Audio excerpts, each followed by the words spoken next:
we are the Living History team from the Denver Center Theater Company.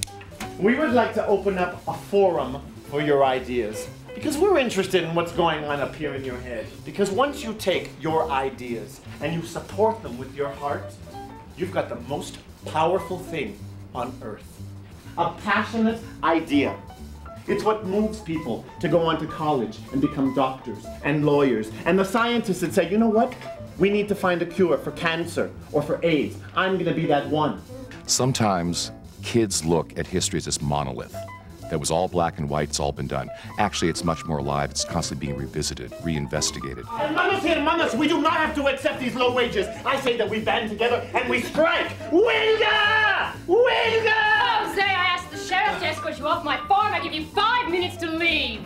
The Living History program began about 20 years ago, and it was a collaboration between high school teachers and a professional artist. Don't give me that stuff!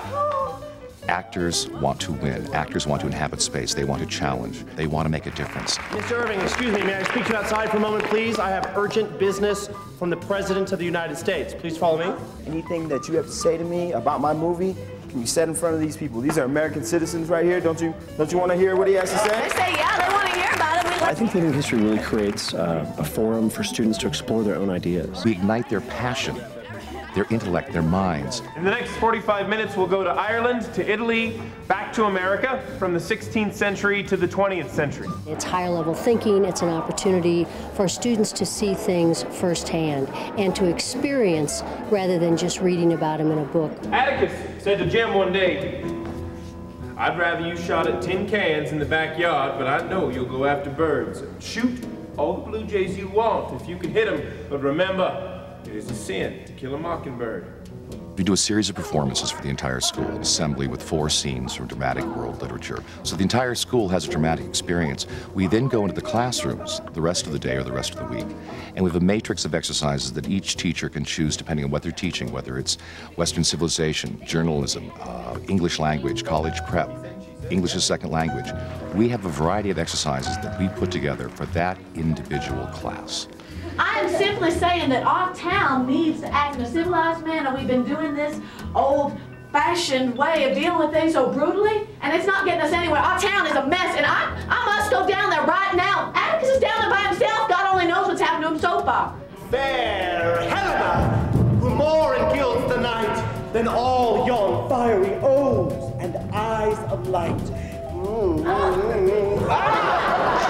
We come in and basically give the students an opportunity to speak and set up a safe environment for them and let them know that there's no right or wrong answers. It's just whatever they have to offer. So we're talking about power issues. Who had the power in that scene? Well, it seemed like you were like a leader of like gang or something, so you got to boss everyone around. It's alive, it's fresh, it's different. I can tell that this program's really successful because the kids get really involved in the program, and also because of a number of connections that I can make to other things I teach. John Steinbeck was asking many questions, but one of the main ones he was asking in Of Mice and Men was, where do our responsibilities lie? Let's ask that question today with a debate. She's not like ignoring her like Dan is, just hoping she's gonna go away. Thank you. You know, she's sitting here like, oh, she's not a problem. Okay, let her live with you inside of your house. And then we'll see. They've learned to respect the diversity of opinions and thoughts and beliefs. You know what? The best way to win a debate is to listen to both sides of the argument. So let's respect the hand-raising ritual, and we will call on you. Right there, man, in the red. No one can leave the classroom. The class is not over till everyone has made a choice and defended and given a why. Come on, Carolyn. I'm on Dan's side because it's like, I don't know, somebody doesn't have a right to just come live on your property. Wait, can I ask you a question? Yeah. Are you seriously telling me that you don't think that there's any other alternative to protecting your family? Why? Because she's a human, and all people are equal. Okay. Let's give them a round of applause. It enables the students to begin to take those major steps towards becoming adults who challenge themselves, who aren't afraid to ask questions. And eventually that trickles through the school and their community. She's taking over her husband's business. That's got to be tough for a woman in that period of time. You own the farm. You're not out there working with them, so you don't know what they're going through. After a classroom has gone through a living history workshop, it's never the same. those kids have revealed themselves and to each other, and it carries through, it echoes in the rest of the curriculum and lesson planning through the rest of that week, and oftentimes for months through. What I want to say is if you took 5 minutes to go outside and just talk to this man, maybe you would find something about him that you liked. Maybe you would find out that maybe they were born into homelessness. Maybe they weren't born with nice clothes and a good family. And you're kicking them out. You're pushing them back 5 steps that they've climbed. All right.